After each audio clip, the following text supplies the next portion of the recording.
नमः सिद्धेभ्यः ॐ नमः सिद्धेभ्यः ॐ नमः सिद्धेभ्यः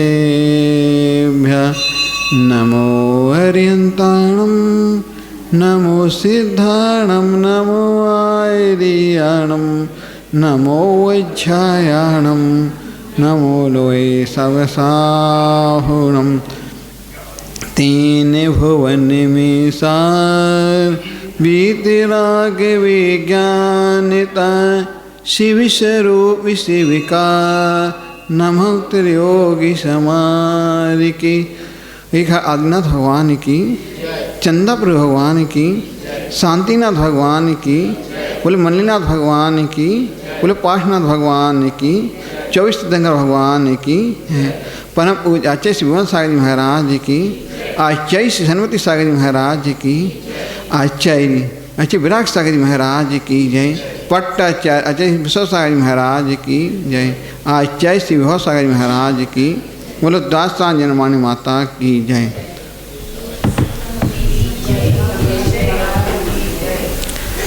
भव्य मनीषियों, आज का दिन ऐसा है जो कि जैन धर्म का सबसे प्राण आत्मचिंतन, आत्मध्यान और बतलाते हैं, आचार्य से बतलाते थे कि मुनिराज भी आत्मध्यान, चिंतन और तप त्याग करते हैं। आप लोग उनकी चाहते हो कि मुनिराजों का, आचार्यों का उपदेश मिले, उनका आहार दान दे करके अपना सौभाग्य मानो। और इसी जब उनका उपदेश सुन करके अपन सोचते हैं कि मुनिराज क्या हम भी तो हैं, वे भी मनुष्य हैं तो हम भी मनुष्य हैं, आप भी स्त्री पर्याय हैं तो आर का भी स्त्री पर्याय हैं, तो हम क्या, आप लोग छोटे हैं, कोई छोटा नहीं है, कोई बड़ा नहीं है, सब कहने की बातें हैं। अकेले आत्मबल अपने को स्वयं को रखना पड़ता है। अगर आत्मबल अपना अच्छा है तो सब कुछ कर सकते हैं। एक छोटा सा व्यक्ति होता है तो वो भी मोक्ष मार्ग पर बढ़ सकता है, एक व्रत भी हो सकता है, वो भी मोक्ष मार्ग बढ़ सकता है। तो आचार्य से बतलाते थे कि आत्मबल अपनों स्वयं को उपादान को करना पड़ता है, निमित्त तो मिल ही जाते हैं। तो इस प्रकार एक व्यक्ति होता है कि उसको कैसे चलना है, कोई प्रवचन के माध्यम से जुड़ता है, कोई संसार की बातों से जुड़ जाता है, किसी को घर कुटुंब की बातों से बैराग हो जाता है कि देख लिया संसार में कोई सार नहीं है। तो इसलिए अपन को संसार में अपन को ही कैसे बढ़ना है, कैसे एक कचड़े से, कूड़ा करकट की गाड़ी होती है, उसमें कैसे कैसे कचरा डाला जाता है, गंदा भी डलता है, कुछ अच्छा भी डल जाता है। इसलिए अपन को एक कचरा गाड़ी नहीं बनाना है, शरीर के लिए बनाना ही तो अपन को श्रीफल बनाना है, जो 3 लोक के नाथ के सामने चढ़ता है, जो 3 लोक के नाथ सामने जो चढ़ जाता है, झुक जाता है, देव शास्त्र गुरु के सामने झुकता है, अन्न के प्रति नहीं झुकता है। इसलिए अपन को इस मस्तक को कूड़ा करकट की गाड़ी, कचरा घर में बना करके अपन को इसको 3 लोक के सामने झुकाना है। वो अपन को कैसे भगवान की मूर्ति को कैसे निहारना है कि ये भी तो ही, वे भी एक पत्थर की मूर्ति है, अपन भी एक जीव पर्याय है। जीव पर्याय मिल करके भी अपन को किसी आचार्यों के उपदेश पढ़ करके अपन भी इस मूर्ति की तरह अपन भी एक ऊपर वेदी के ऊपर बैठ सकते हैं। ये वेदी बना लो, एक नीचे की धरती को मत बनाते रहो, क्योंकि संसार बहुत आसार है। जिस प्रकार मकड़ी अपना घर तो बना लेती है, बनाते कितने दिन लग जाते हैं और कोई भरोसा नहीं है, उस मकड़ी के जाल में ही वह जीव उसी में मर जाता है। अपन को मकड़ी के जाल न बना करके स्वयं को जालों को काट करके अपन को एक दिन ऐसे पथ को अपना लो कि भगवान की मूर्ति बन जाए। और आचार्य से हम लोग जब बढ़ते थे, जब घर से निकले थे, तो कोई कह नहीं सकता था जी निकल जाएगा। कोई जान सकता था कि जी भैरव जी निकल जाएंगे? कि संसार असार है, संसार को कैसे भाव से पार लगाना है।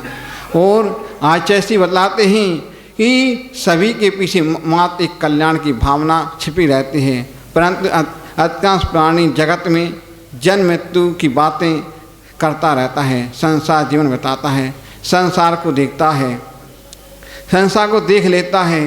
संसार को में अपन को स्वयं को देखना है कि संसार असार है, यह 84 लाख योनि में भटकता जीव है। इस 84 लाख योनि से अपन को कैसे निकलना है।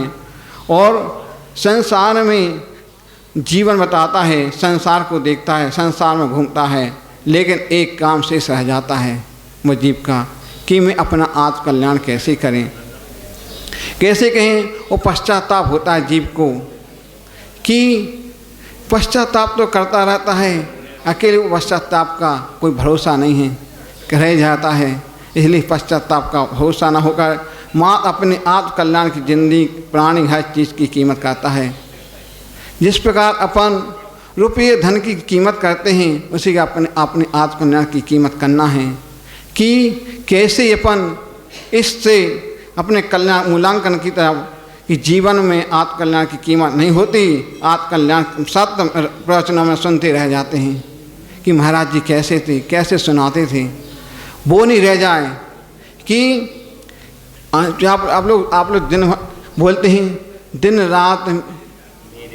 दिन रात मेरे स्वामी ये भावना भाऊँ देहांत के समय में तुमको ना भूल जाएं। ऐसा नहीं हो जाए कि परंतु होता है अंत भगवान की भूल मेरे लिए पुण्यात्मा को मिलती है। ये अपन को मनुष्य पर्याय मिल गई है, वही पुण्य से मिली है। तो ऐसे में रह जाए, जब अपन का समय आ जाता है तो सोच नहीं पाते हैं। अपन इस उम्र को देख लो कि आपके बाल सफ़ेद होने को जा रहे हैं, आपको बैराग्य नहीं हो रहा है। और चंदा प्रभु भगवान को एक बार सफ़ेद देखते हुए बैराग हो गया था। तो अपन को कम से कम इतना सोच लो कि 70 60 साल 75 साल के हो चुके हो, तो अपन को कम से कम इस संसार से कैसे छुटकारा पाना है कि अपन को अंत समय में कुछ ये नहीं दिखता है कि क्या करूं। बहुत पुण्य आत्मा होगा जिसको भगवान दिखते हैं, गुरु की शरण दिखती है, भगवान का अभिषेक दिखता है कि मैं भगवान का अभिषेक कर रहा, वो चिंतन होते हैं ना। अंत समय में तो माता पिता देखते हैं, रोते रोते रोता रह जाता है, रो जाता है मैं क्या करूं, इस संसार के साथ कम से इतना ध्यान होना चाहिए। अपन स्वस्थ हैं तो भगवान की याद देते हैं, अंत समय में तो अपन कम से कम देव शास्त्र गुरु की शरण में ही जाना चाहिए। और वो भी अपन उस पर रहा पुण्य रहा तो अपन को मिल पाएंगे ना। तो आखिरी समय पर तो कहते हैं हॉस्पिटल एक दिन की आयु तो मिल जाए। अभी हम लोग छिंदवाड़ा में थे, एक व्यक्ति को हम लोग कम से डेली जाते थे, संबोधन करते थे कि अब इस कम से कम दीक्षा ले जाए। अकेले घर वाले बोलते थे कि मैं उसकी भावना को जगाते थे, वो हो गए थे उसकी भावना, ठीक है ले लें। अकेले घर वाले बोलते थे जो होना सो इसी में होना है। अकेले उस पुण्य नहीं था कि उस धर्म में साधु तो पहुँच गए, अच्छी बल्कि संबोधन अच्छा मिला, अंत तक संबोधन मिला। अकेले बेचाते घर वाले इतना बोल देते कि महाराज जी समय तो आयु तो हो गई है, उसकी दीक्षा और हो जाए। अकेले घर वाले बोलते जो होगा सो यहीं होगा, मरेंगे तो यहीं मरेंगे। अकेले पुण्यशाली नहीं होते हैं। और एक बार की बात हो रही उसी छिंदवाड़ा नगर में कि हम लोग कम से जब प्रवेश हुआ था, राजन पाठौती कहलाते हैं उनके पिताजी, हम लोग प्रवेश हुआ था, उनकी भावना थी कि मैं कम से कम कि आप आचार्य का हमें चातुर्मास कराना है उनके पिताजी की, फिर सोते सोते हम भी लोग सोते थे कि इस जीव को कन पुण्य हो जाए, दीक्षा के भाव बन जाए। सो एक दिन उन्होंने बोल दिया महाराज जी हम तो वो आ भी गया घर से, नहीं। फिर दूसरा भाई लड़का आ जाता है, पापा पापा अभी दीक्षा कुछ नहीं। उन्होंने बोल दिया ये संपत्ति हमको इतना वहाँ देना है, वहाँ देना है। ठीक है, हम लोग ठीक है होने दो, उसका पुण्य होगा तो मिलेगा। हम लोग वो जाते हैं, कुछ दिन तक जाते रहे उसके घर तक, पूरा संग जाता रहा। कि चैत्यालय उनके यहाँ पाठन दिखे अकेले। उसी रात में कुछ समय उस पुण्य था, फिर आचार्य सिंह तब खराब हो गया, आचार्य सिंह ने छुल्लक जी को भेज दिया। ठीक है, हम लोग फिर वहाँ एक पंडित जी हैं, बनारस पंडित जी, सो उन्होंने बोला आचार्य सिंह आज तो आपको जाना ही है। सो हम लोग सब लोग जाने लगे। तो जब पहुँच गए, महाराज जी भी थे उस टाइम पर, पूरा संघ था। तो पहुँचते पहुँचते फिर पहुँचे, सो उन्होंने देखा कि अब तन की आयु शेष रह नहीं गई, कुछ समय के रह गए। तो उन्होंने बोला, उन्होंने एक निर्णय लिया। आचार्य सिंह ने बोला आप तो ये बताओ क्या इनको दीक्षा लेना है कि मुँह में रखना है। तो हम लोग एक बनारस पंडित जी कहने लगे आचार्य सिंह जी तो सब मुँह की जालें हैं, अपने आप को मजबूत उनको करो और सम हो। फिर उन्होंने पूरे घर वालों ने श्रीफल चढ़ाया, आचार्य सिंह अब तो इनको दीक्षा दी जाए। सो उनको फिर आचार्य सिंह ने छुल्लक दीक्षा दी। दीक्षा दे करके हम लोग आ भी गए। आचार्य सिंह ने वहाँ पर दो महाराज जी को छोड़ दिया कि देखते रहना। फिर उनको घर वालों को ये लगती थी कि दीक्षा तो दे देंगे, इनका समय कितने दिन चलेंगे, कैसे इनकी ध्यान में होगा, तो इसको नहीं देखना चाहिए, वो अपना पुण्य होगा सब होगा। सो आचार्य सिंह ले गए, वहाँ दीक्षा हो जाती है। हम लोग आहार के लिए आ जाते हैं, वहाँ पर दो महाराज रह जाते हैं, छोड़ देते हैं। फिर हम लोग भी निकल जाते हैं, हम लोग आहार को निकल जाते हैं। फिर वहाँ से जब आहार करते करते फ़ोन आ जाता है कि महाराज जी कुछ तबीयत ऐसी है, गड़बड़ चल रही है। तो महाराज जी और वहाँ पर अभिषेक के पास फ़ोन आता है, महाराज जी खुद वहाँ पर आहार कर रहे थे। सो महाराज जी को ऐसे ही लगा, महाराज ने जल्दी जल्दी करके छोड़ी ली और वहाँ से जल्दी आए। कम वहाँ से 2.5 किलोमीटर था वहाँ से। सो महाराज जी वहाँ से आए तो महाराज जी ने देखा अब तन की गड़बड़ चल रही है। तो महाराज ने तुरंत ही उनको छुल्लक बन गई थी। महाराज ने तो मुनि दीक्षा के संस्कार करके उनको मुनि दीक्षा दिली। तो उनका पुण्य था कि मैं मुनि दीक्षा लेकर के, और इनका भी पुण्य था कि इनको कम से कम अपने आँखों देखा, अपनी आँखों से उनके मुनि दीक्षा के संस्कार कराए। उन्होंने पूरे गांव में प्रसिद्धि पाठक दी। आज उनका पूरे जहाँ पर आचार्य रहते हैं, मुनि रहते हैं, उनका पूरा परिवार सब अनुयायी के पास जाते हैं, आज विद्यासागर के पास जाते हैं, सभी संघ में जाकर खूब सेवा भक्ति करते हैं। इसलिए अपन को इतना प्रोत्साहित करते हैं ना कि अंत समय में कम से कम हॉस्पिटल मत देखें। घर वालों को इतना तो कह देना कि कम से कम हमको हॉस्पिटल नहीं, हमको तो अपन को कम से जहाँ भी गुरु हों यहाँ पे हैं। हम तो आप लोगों से निवेदन करते हैं यदि किसी की अंत समय होता है कितनी भी हो, हम लोग आने को तैयार रहेंगे, और नहीं हो तो आप लोग तो आ ही सकते हो। तो आप लोगों को अंत में दीक्षा दे करके तो आपका कल्याण हो जाएगा। इसलिए आचार्य कुंद महाराज जी ने बोला है सम्यक दृष्टि भवती नित्य ज्ञान वैराग्यम शक्ति। तो आचार्य बोलते थे कि सम्यक दृष्टि ही को आत्मशक्ति और वैराग्य होता है। वो क्या उसको कैसे पुण्य होगा तो कब उसकी दीक्षा हो सकती है। तो आत्मकल्याण की भावना रहती है, उसको कब लगती है जिस पर पिंजड़े में एक तोता रहता है, वो तड़फड़ाता है मैं कब उड़ जाऊं, कि मैं कब उड़ जाऊं, मैं आकाश के मार्ग को कब हो जाऊं। इसी प्रकार सम्यक दृष्टि जीव को लगता है कि मैं इस संसार से कैसे भाव से पार हो जाएं। उसको लगता है कि जिस प्रकार दीपक की लो हो जाती है वो बुझ नहीं जाए, वो जिस प्रकार समुद्र का बलबूजा होता है तो बुझ नहीं बंद नहीं हो जाए। इसलिए अपन को भी सम्यक दृष्टि जीव को लगता है कि मैं कब इस संसार से होकर के पार से अपना आत्मकल्याण करें, आत्मकल्याण करके मोक्ष मार्ग प्रशस्त करें। और एक बार की बात है कि जब सभा लगी थी ऋषभ देव जी की सभा में सब तो राजा सब महाराज बैठे थे, सभासद बैठे थे, पहरेदार बैठे थे, पहरेदार अपना खड़े हुए थे और कोई चमड़ ढुरा रहा था, कोई पंखा ढुरा रहा था। तो बोलते ही कि चतुर्थ काल है, पंचम काल नहीं है कि पंचम काल में ऐसी पंखा ढुरे। तो भी सोचते ही कि कोई बोलता है स्वधर्म का स्वधर्म आ जाता है, निवेदन करता, प्रस्ताव रखता है कि राजा महाराज क्या इस सभा में कोई नीलांजना नृत्य करने आ जाए। वो ठीक है, ओम नमः सिद्धिया बोल देते हैं, नीलांजना प्रस्तुत हो जाती है, नृत्य करती है, सभासद लोग देखते हैं। नृत्य को देखते देखते उनको लगता है ये संसार असार है। उन्होंने ओम नमः सिद्धिया बोलते हैं, वो जो नीलांजना थी उसकी तो नृत्य हो जाती है और क्योंकि देव पर्याय के होते हैं उनका शरीर कपूर की भांति उड़ जाता है, दूसरी नीलांजना प्रस्तुत हो जाती है। अकेले ओम नमः सिद्धि पर करके अपना भी वहाँ से संसार असा कर अपना बैराग को धारण कर लेते हैं। इसी भावना के साथ बोलो परम पूज्य आचार्य श्री विराग सागर जी महाराज की जय।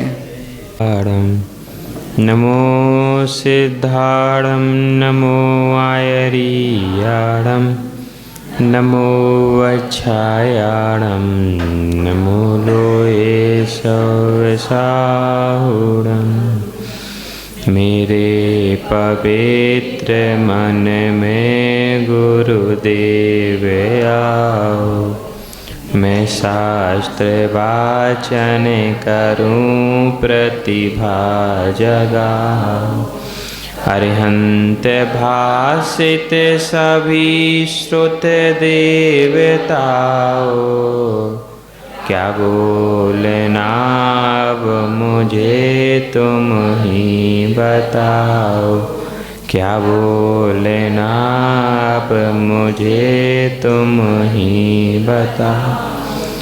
यस्य स्वयं शुभावाप्ति रभावे कृष्ण कर्मिणः, तस्मै संज्ञान रूपाय नमोस्तु परमात्मने, नमोस्तु परमात्मने।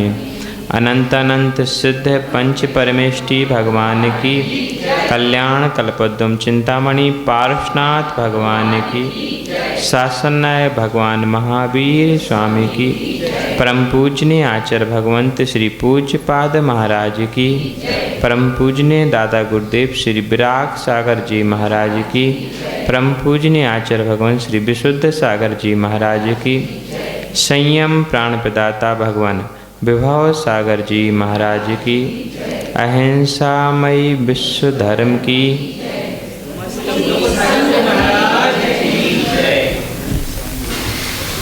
पांच मित्र अपने घर से यात्रा करने के लिए निकले। वह चाहते थे कि हमारी यात्रा सुखद हो, मंगलमय हो और आनंद को देने वाली हो। चलते चलते एक गांव मिला। उस गांव में चर्चा सुनी कि यहाँ का राजा इच्छित वस्तु को दान में देता है। पांचों चाहते ही थे कि हमारी आवश्यक वस्तु हमें मिल जाए। राजा के पास गए, सारी क्रिया विधि हुई। पहले द्वारपाल से कहा हम राजा से भेंट करना चाहते हैं।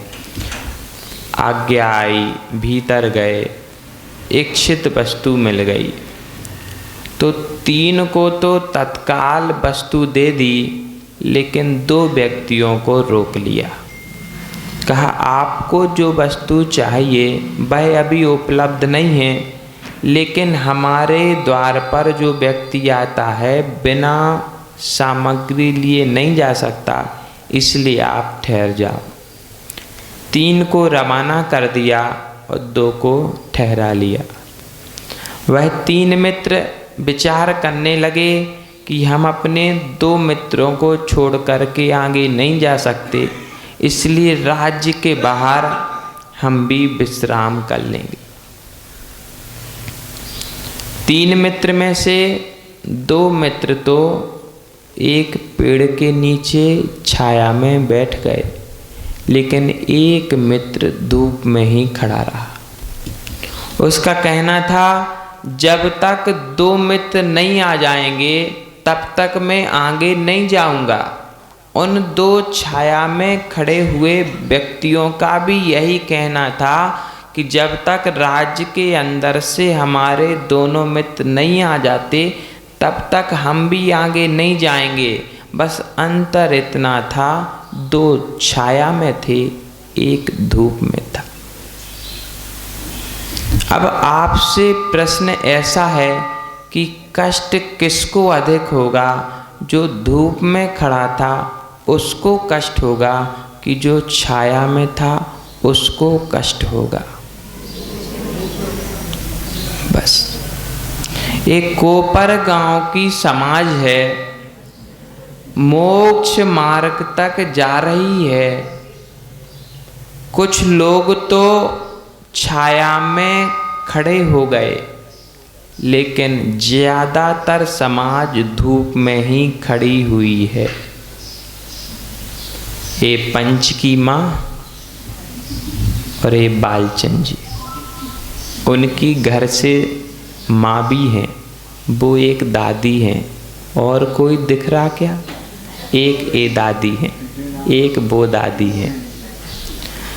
कुछ उंगलियों पर गिनने वाले लोग ही हैं जो छाया में बैठे हुए हैं, बाकी लोग धूप में खड़े खड़े इंतजार कर रहे हैं कि पीछे के मित्र आ जाएं और हम साथ में होकर के मोक्ष मार्ग तक चले जाएं। अब यह प्रश्न है कि आपको कष्ट होगा कि नहीं होगा? अब कोई नहीं बोलता, बोलो ना, कष्ट होगा कि नहीं? कष्ट हो रहा कि नहीं?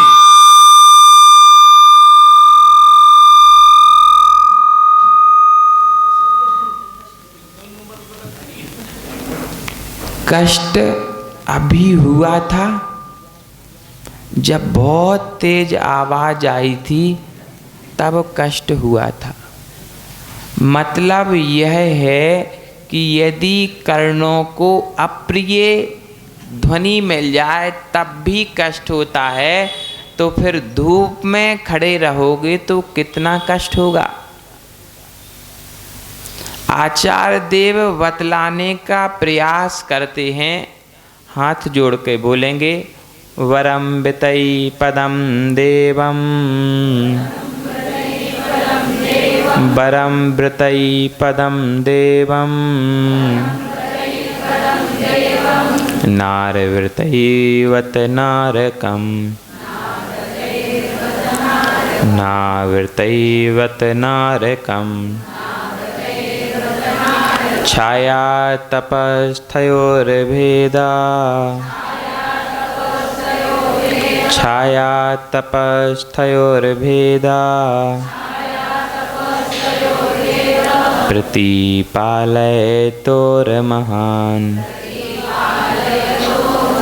प्रतिपालयतोर्महान्, वरं वितई पदं देवं, नारवितैव्रतनारकं, छायावृतस्थयोर्भेदा, प्रतिपालयतोर्महान्। बोलिए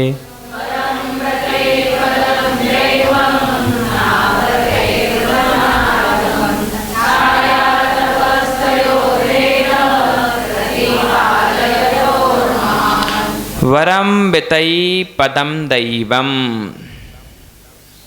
नार वृतैवत नारकम। जो छाया में खड़ा हुआ है वह वृत्ति है, और जो धूप में खड़ा हुआ है वह आवृत्ति है। यद्यपि जाना एक ही मार्ग पर है, वह मोक्ष मार्ग है, लेकिन आपने रास्ता समृद्धि का चुना कि हाईवे चुना। अब नई नई सुविधा चलने लगी, समृद्धि से चलो तो शीघ्र पहुंच जाते, और हाईवे से चलो तो देर लगती है, और यदि पगडंडी मिल जाए। अब यह प्रश्न है कि आप चल किस मार्ग से रहे, पगडंडी से, हाईवे से कि समृद्धि से? बताओ तो। पगडंडी से चल रहा है, और बीच में कीचड़ मिल जाए तो मार्ग कठिन हो जाएगा। पूज्यपाद महाराज बड़ी अच्छी विधि से बतलाते हैं कि जो छाया में खड़ा हुआ है, यद्यपि इंतजार तो वह भी कर रहा है, जो धूप में खड़ा हुआ है इंतजार तो वह भी कर रहा है, इंतजार तो हम भी कर रहे मोक्ष जाने का, और इंतजार तो आप भी कर रहे मोक्ष जाने का। बस अंतर इतना है कि हम एसी में बैठे हैं और आप धूप में बैठे हो। एसी में बैठ जाओ तो बाहर के वातावरण का पता नहीं चलता क्या? आप लोगों ने तो एसी का आनंद लिया होगा भाई, हमने तो नहीं लिया। आपने लिया कि नहीं? ऐसे ही है ना। यदि जेठ के माह में भी एसी में बैठ जाओ तो सावन भादों जैसा ही लगता है, और यदि धूप में बैठ जाओ तब यहाँ से पसीना और वहाँ से पसीना, और हाल बेहाल हो जाते, पानी पानी मांगने लगते, आकुलता व्याकुलता सताने लगती, और ऐसा लगता कि कब छाया में चले जाएं। ऐसे लगता ना। धूप में जब निकलते हैं तो मुंह पैक, सिर पैक, पूरे फुल कपड़े। क्यों? क्योंकि धूप की जलन से हम बचना चाहते हैं। तो आचार्य सीधा सीधा कहते हैं कि अरे धूप से बचना चाहते हो तो संसार से बचना नहीं चाहते क्या? कैसे विद्वान हो आप लोग। धूप से बचने के लिए घर बना लिया ना। अब तो ऐसे ऐसे सुंदर घर बनने लगे कि देख कर की आंखों में चकाचौंध आ जाए। अभी हम लोग जब कोपर गांव के लिए विहार कर रहे थे तो रात्रि विश्राम किसी के नए मकान में हुआ औरंगाबाद में। हमने महाराज से कहा, महाराज जिस जीवन की कोई गारंटी नहीं उसके लिए इतना व्यय, उसी मकान में स्विमिंग पूल, उसी मकान में लिफ्ट, उसी मकान में बगीचा, उसी मकान में झूला, ऐसी कोई सुविधा में कमी नहीं जो मकान में ना थी। सारी सुविधा युक्त मकान, और जिनका मकान था उनको समस्या थी घुटनों की। अब बोले 2 कदम भी चलना है तो किसी का सहारा चाहिए। हमने कहा ये बगीचा बनाया आपने, इसमें टहल पाते हो कि नहीं? बोले महाराज आप मजाक करते हो। हमने कहा क्यों? बोले घुटनों की समस्या है तो हम तो चलने को ही रोते हैं, टहलने का प्रश्न ही कहाँ उठता। हमने कहा जिसकी कोई गारंटी नहीं, जिस जीवन का कोई भरोसा नहीं, उस अनियमितता की इतनी तैयारी, आखिर मरना तो है ही एक ना एक दिन, गारंटी है, जीवित तो कोई नहीं रहेगा। जिस जीवन की गारंटी नहीं है उसकी इतनी सारी तैयारियां, और जिस मरण का निश्चित है उस मरण की कोई तैयारी नहीं। हम आखिर हैं तो हैं कैसे लोग? तैयारी करते तो दूसरों के दिखाने के लिए। यदि मकान बन जाएगा और 4 लोगों ने आकर के तारीफ कर दी, बड़ा आनंद। वो दादाजी बोले, महाराज मकान कैसा बना? हमने कहा कितने दिन ठहराओगे? अपना अपना स्वार्थ है भाई, कितने दिन ठहराओगे? बोले जितने दिन आप कहो उतने दिन ठहरना। हमने कहा बहुत अच्छा मकान बना, ऐसा लगता है यहीं रुक जाएं जीवन भर। थोड़ा पीछे हट गए वो, बोले सोचते होंगे कि बनवाया अपने लिए, महाराज ना रुक जाए। हमने कहा हमारा कल सुबह बिहार हो जाएगा, आपने मकान तो बहुत अच्छा बनवाया है, लेकिन ये बताओ जीवन का भरोसा है कि नहीं? बोले महाराज जीवन का क्या, अभी जितना समय है उतना समय तो मकान में रह लेंगे।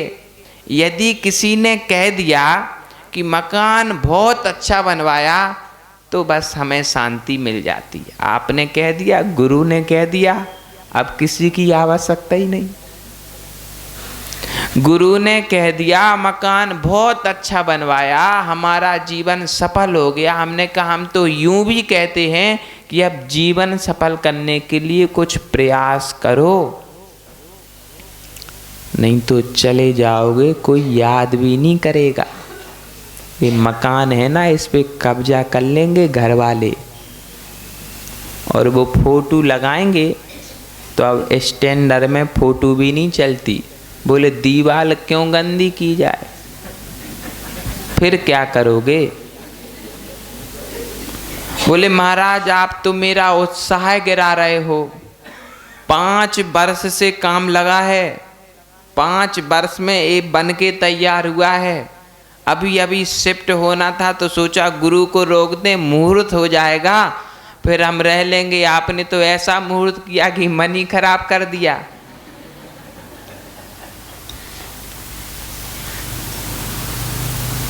वह तो बात नहीं माने, लेकिन आप लोग तो समझदार हो, कम से कम आप ही मान जाओ। वरम वितई पदम दैवम नार वितैवत नारकम छाया तपस्थयोर्वेदा प्रतिपालय तूर महान। पूज्यपाद महाराज प्रश्न करते हुए उत्तर देते हैं। आचार्य होशियार थे, प्रश्न बस नहीं किया, उत्तर भी दिया। वरम वितई पदम देवम, जो व्रतों को पालता है वह देव पद को जाता है। अब इनकी टिकट कट गई और बस भी मिल गई। ऐसा नहीं कि सिर्फ टिकट कटी हो बस का इंतजार करना पड़े, टिकट भी कट गई, बस भी मिल गई कि अब जाओगे तो दैव पद में ही जाओगे। बोले कैसे? बोले व्रतई दैवम, व्रत दैव पद देते हैं। नार व्रतैवत नारकम, ना व्रत ना रख, सब कुछ गाथा में ही लिखा है, हमें अपने मन से कुछ नहीं कहना पड़ता। नार व्रतई बत नारकम, ना व्रत मतलब ना रख, ना व्रत बोलो ना, ना व्रत मतलब ना रख। हमने कुछ नहीं किया, नहीं तो कल से प्रवचन में नहीं आओ, महाराज नरक भेज रहे थे। इसीलिए पहले नंबर गाथा का उच्चारण करवा दिया कि भाई सबकी बुद्धि में आ जाना चाहिए। पूज्यपाद महाराज कह रहे हैं, हम तो मात्र आपको उस बात को बतला रहे हैं, हमारा इसमें कुछ भी नहीं है। गंगा का जल यदि घड़े में भर लिया जाए तो गंगा जल कहलाता है कि घड़े का जल? बोलो ना। वैसे ही ये शुद्धोपयोग की वाणी नहीं है, ये भगवान महावीर की ही वाणी है, नहीं तो भूल कर जाओ शुद्धोपयोग के प्रवचन है। ये शुद्धोपयोग की वाणी नहीं है, ये महावीर भगवान की ही वाणी है जो पूज्यपाद महाराज ने लिपिबद्ध की। उन पूज्यपाद की भाषा में ही बतला रहे हैं, ना व्रत ना रख। यदि व्रत नहीं तो कहाँ जाओगे? अंतर तो समझ में आता है। दो मित्र छांव में बैठ करके दो मित्रों का इंतजार कर रहे हैं। एक मित्र धूप में खड़े हो करके दो मित्रों का इंतजार कर रहा है। कष्ट धूप में खड़े वाले को हो रहा है, छाया में बैठने वाले को कोई कष्ट नहीं हो रहा है। अरे जब तक मोक्ष का मार्ग नहीं खुल रहा है तब तक स्वर्ग की छांव में बैठो, क्यों नरक में कष्ट भोगने को जाते हो? जैसा धूप में कष्ट होता ना, वैसा ही नरक में कष्ट होता है। उस कष्टों का वर्णन यदि करें तो रोए खड़े हो जाते हैं। ऐसे ही यदि मोक्ष तो जाना ही जाना है, उसमें कोई दो मत नहीं है, सब जाएंगे, सबके लिए मार्ग खुला हुआ है, कोई कष्ट की बात नहीं है। मात्र आचार्य इतना कह रहे हैं कि तुम्हें भी जाना है, हमें भी जाना है, इंतजार करना ही है गेट खुलने का। तो क्यों मूर्खता करते हो? व्रत लेकर के स्वर्ग में बैठो ना। और यदि व्रत नहीं लिए तो कहाँ जाओगे? बोलो ना। हमने नहीं कहा, आपने नहीं कहा। अब समझ लो, यदि व्रतों का फल स्वर्ग पना है तो अब व्रतों का फल नरक पना मिलेगा ही मिलेगा। यदि छांव में बैठ करके भी काम पूरा होता है तो क्यों जबरदस्ती धूप का क्लेश उठाना पड़े? छांव में ही काम हो रहा, छांव में ही सब मिल रहा है, छांव में यदि भोजन मिल रहा है तो धूप में क्यों खड़ा रहना पड़े? यदि छांव से स्वर्ग मिल रहा है, उसके बाद मोक्ष मिलेगा ही मिलेगा, तो क्यों नरक जाना पड़े? मात्र इतनी सी ही शर्त तो रखी उन्होंने, वृत्ति बन जाओ। अब देखो शांति आ गई, कोई कुछ बोलता ही नहीं। समझ लो, यदि मोक्ष जाने के पहले तक स्वर्ग में आराम करना है तो वृत्ति बन जाना। अभी नहीं, लेकिन कभी ना कभी तो बनना। बिना व्रतों के ऊपर नहीं जाना, नहीं तो ऊपर नहीं जाओगे। जाओगे तो ऊपर ही, लेकिन ऊपर नहीं जाओगे। वो नीचे वाली में अलग व्यवस्था है, ऊपर अलग व्यवस्था है। यद्यपि लोग तो यूं ही कहेंगे, अमुक व्यक्ति अमुक तारीख को सुबह 5:20 पर स्वर्गस्थ हो गए, ऐसा ही कहते ना। वो शोक पत्र आता, उसमें लिखा रहता है। लेकिन यदि प्रश्न किया जाए कि कौन से स्वर्ग में गए, तो वो घर वाले भी कहेंगे हमको तो पता नहीं है, लेकिन ऐसा लिखना पड़ता है। अच्छा कहना चाहिए, अच्छा लिखना चाहिए। तो अरे जब मरने के बाद स्वर्गस्थ लिखा ही जाना है तो पहले ही स्वर्ग वाले काम कर लो, फिर लिखने वालों को भी संकोच नहीं होगा। नहीं तो वो लिखेगा तो, क्योंकि बेटा है। कौन लिखता शोक पत्र पिता का? बेटा ही तो लिखता। बोलो ना, कौन लिखता? आपने अपने पिताजी का लिखा था? क्या लिखा था? ऐसे ही लिखा था ना, कुछ गलत तो नहीं कहा हमने। आपका भी लिखा जाएगा। बोलो ना, नहीं लिखा जाएगा? लिखा जाएगा, पक्का है।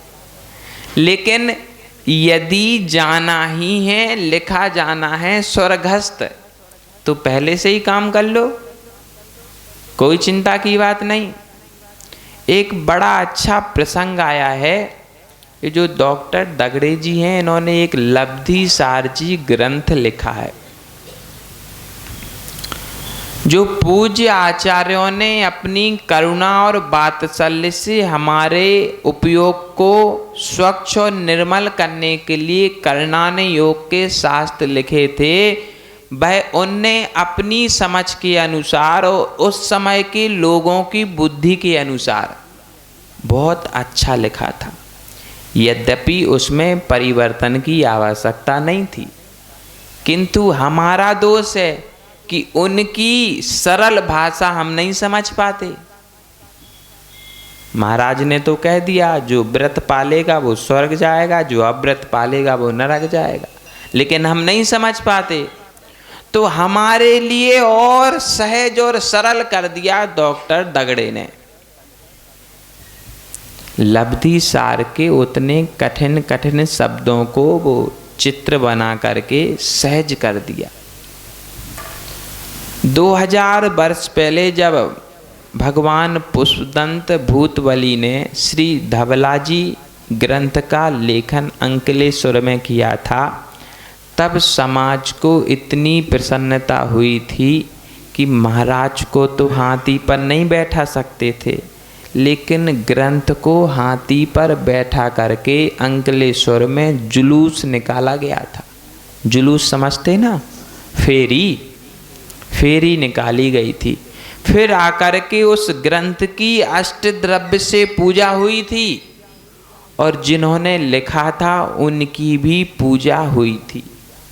वो तो मनुष्यों ने किया, जब देवताओं ने भी पुष्पदंत और भूतबली की पूजा की थी, तो मनुष्यों को करने में क्या आपत्ति। वैसा ही प्रसंग कोपर गांव में उपस्थित हुआ है। लब्धि सार जैसे ग्रंथ को सहज सरल और सुबोध करके लिख दिया है डॉक्टर अभय कुमार जी दगड़े ने। अब वे भले ही कहें कि हमें पंडित नहीं कहा करो, तो उनके कहने से हमारे ऊपर कोई प्रभाव नहीं पड़ता। वो इसलिए नहीं पड़ता क्योंकि पांडित्यपना अब उनके भीतर आ गया है। अब समाज को चाहिए, पंचों को चाहिए कि दोनों को उच्चासन पर बैठा करके पूरे गांव में जुलूस निकलना चाहिए। फिर यहाँ आकर के उस ग्रंथ की पूजा होनी चाहिए, उसके बाद उस ग्रंथ का विमोचन करना चाहिए। अब दिन समय आप निर्धारित कर लो, लेकिन इतनी विधि हुए बिना विमोचन नहीं हो सकेगा, और विमोचन हुए बिना हम रहने नहीं देंगे। विमोचन होगा, यही होगा, और सर्वप्रथम कोई पढ़े या ना पढ़े, हम उसे पढ़ेंगे। जिस दिन समाचार मिला कि लब्धि सारजी छप करके आने वाला है, तो हमें बड़ी प्रसन्नता हुई। हमने डॉक्टर साहब से कहा, आप विमोचन कहीं भी कराना, लेकिन सबसे पहले उसका अध्ययन हम करेंगे आपके माध्यम से। एक डील तो पक्की हो गई, दूसरी डील आपको पक्की करना है। पंचाय क्या, आप सूचना भेज देना। जब भी दिन अच्छा हो या रविवार को सब फुर्सत रहते हैं, तो चंदा प्रभु जिनालय से जुलूस प्रारंभ हो, यहाँ जुलूस आए, यहाँ पर वे ग्रंथ की पूजा हो और पंडित जी की भी यथा योग्य पूजा हो। अब अष्टद्रव्य नहीं समझना, बाकायदा सम्मान होना चाहिए, क्योंकि आपकी समाज के गौरव हैं। ऐसे विद्वान पाने के लिए लोग तरसते हैं जो सहजता से मिल गए। कलम ने कहा था, द्रव्य बहुत अच्छा है, क्षेत्र बहुत अच्छा है, काल बहुत अच्छा है और आपके भाव भी बहुत अच्छे अच्छे हैं। भाव अच्छा होगा ही होगा। उसमें स्वर्ण योग मिल गया पंडित जी का। लोग तो विचारते हैं कोई मिल जाए तो हम अध्ययन कर लें, आपको मिल गया तो अध्ययन में देर नहीं लगेगी। ऐसा कोई विषय नहीं जो बड़ी सहजता से ना समझाते हो। उनके चेहरे पर क्रोध की झुर्रियां नहीं आती। इसी का कारण है कि 70 की उम्र में 40 जैसे चमकते हैं। कारण है। अच्छा, दूसरा कारण ऐसा भी हो सकता कि माँ, हमारी माँ उनका ख्याल बहुत रखती हो, लेकिन यदि क्रोध करते तो माँ भी ख्याल नहीं रखती। माँ ख्याल रख रही, इसका मतलब है कि शांत स्वभाव हैं। विद्या विनयेन शोभते। जब छोटे से थे तो स्कूल के द्वार पर लिखा रहता था, विद्या विनयेन शोभते। उनकी विनय करने से पता चल जाता है कि ये विद्वान हैं। यद्यपि जिनमें कम ज्ञान होता ना, वो गगरी होती ना, गगरी यदि आधी भरी हो तो ऊपर छलकती है और फुल भरी हो तो ऊपर नहीं छलकती। जैसे ही जिन्हें ज्ञान परिपूर्ण हो जाता, वे झलकते नहीं हैं, वे तो अपने भीतर में समाये रहते हैं। आपके सौभाग्य हैं कि पूरी समाज को बैठ कर के लब्धि सार की तो वाचना करनी चाहिए। उसमें जो अंक संदृष्टि दिए हैं बड़ी सरल दी हैं, एक एक व्यक्ति की बुद्धि में जाएगा। और जब आगे कहीं नाम लिया जाएगा तो कोपर गांव समाज से कहा जाएगा कि लब्धि साल जैसे ग्रंथों की कोपर गांव समाज में वाचना होती है। सिद्धांत ग्रंथों के पारगामी हैं यहाँ के बच्चे, माताएं, बाल और वृद्ध। जब दूसरे गांव में अपनी तारीफ सुनोगे ना तो 2-5 ग्राम बढ़ जाएगा। कहने का मतलब इतना ही है कि हमें जो सौभाग्य सहजता से प्राप्त हुआ है उस पर हम गर्व करें। आपसी रंजिश कुछ भी हो, लेकिन उनको देख करके और आपको देख करके लगता नहीं कि समाज में उनकी किसी से होगी। कुछ लक्षण दिखने लगते। यदि लक्षणों को देख के किया जाए तो पूरी समाज से उनकी बनती है और पूरी समाज को उपस्थित रहना है जुलूस में। ऐसा नहीं कि 2 लोग बग्गी पर बैठ गए, बाकी लोग कोई है ही नहीं। आपका भी सम्मान है। ये हो गया व्यवहारिक दृष्टि से। अब यदि सिद्धांतिक दृष्टि से कहा जाए तो ज्ञान की अनुमोदना करोगे तो ज्ञानावर्णी कर्म का क्षोभसम बढ़ेगा बढ़ेगा बढ़ेगा। अब समझ लो, एक काम में 2-2 फायदे हैं। जुलूस में चलोगे तो आपकी भी फोटो आएगी, अरे आएगी नहीं आएगी, और ज्ञानावर्णी कर्म का क्षोभसम भी बढ़ जाएगा। और उसी लब्धि सार को जब पढ़ोगे तो फिर और ज्ञान में वृद्धि वृद्धि वृद्धि हो जाएगी। इससे यह फायदा होगा कि जो आप लोगों को अभी बार बार पूज्यपाद महाराज बतला रहे कि नार वितैवत नारकम, व्रत नहीं होने से नरक जाना पड़ता है, यह बात आपकी बुद्धि में आसानी से आ जाएगी। फिर हमें इतना समझाना नहीं पड़ेगा। लोग सहजता से कहेंगे, महाराज हमें प्रतिमा दे दो, हमें तो स्वर्ग जाना है। कहने का मतलब यह है कि यदि ग्रंथों का सम्मान किया जाए, ग्रंथकारों का सम्मान किया जाए, ज्ञान और ज्ञानी का प्रतिक्रमण जब हम लोग करते हैं तो पंडित जी साहब उसमें लिखा नानम नानी, ज्ञान का और ज्ञानी का एक साथ लिखा उसमें, उड्मय तिल्लोय सिद्धनामी, नानम नानी, ज्ञान का और ज्ञानी का दोनों का सम्मान करना चाहिए। बोले प्रश्न किया आचार्य ने क्यों करना चाहिए? बोले ज्ञानावर्णी कर्म के क्षोभसम के लिए करना चाहिए। अब इसमें दगड़े का कोई स्वार्थ नहीं है, स्वार्थ तो हमारा है। जाओगे तो ज्ञानावर्णी कर्म का क्षोभसम बढ़ेगा और नहीं जाओगे तो बने रहो जैसे हो सो। अरे अच्छा बनना है कि नहीं? जाओगे कि नहीं बोलो तो। एक दो जन बोल रहे हाँ जाएंगे, जोर से बोलो ना, जाएंगे। हाँ अब लगा। अब अधिक दिन का विलंब नहीं करना भैया नितिन, रविवार को ही करेंगे।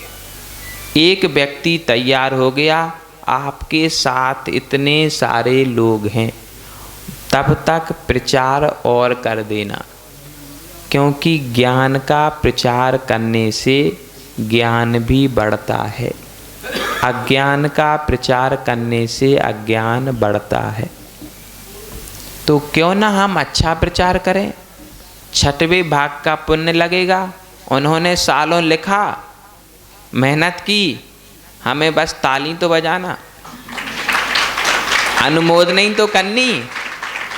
अनुमोदना में ही छठवें भाग का पुण्य मिल जाएगा। हर लगे ना फिटकरी, रंग चोखा आए। ग्रंथ की पालकी नहीं है, पक्की नहीं। अच्छा तो आपके हिसाब से हम लोग चलेंगे?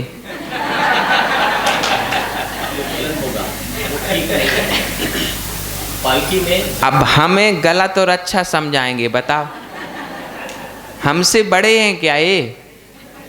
जो कह दिया वही होगा, दोनों की पालकी निकलेगी। देखो गणधर भगवान को आप झुटला नहीं सकते। अभी चलना ऊपर हम बतलाते, प्रतिक्रमण सूत्र गणधर भगवान ने लिखा है नानम नाणी। हम बिना प्रमाण के बात नहीं करते, नहीं तो कोपर गांव वाले कहेंगे महाराज मनगणंत सुनाते। इसलिए पहले प्रमाण खोज लेते फिर चर्चा करते। भगवान गणधर देव में लिखा है नानम नाणी, ज्ञान की और ज्ञानी की दोनों की विनय करने से ज्ञानावर्णी कर्म का क्षोभसम होता है। अब समझना, पूज्यपाद महाराज ने बड़े अच्छे से बतला दिया। वरम व्रतई पदम देवम, व्रत से दैव पद मिलता है, अव्रतों से नारकी का पद मिलता है। अब नरकों में दुख कैसा है?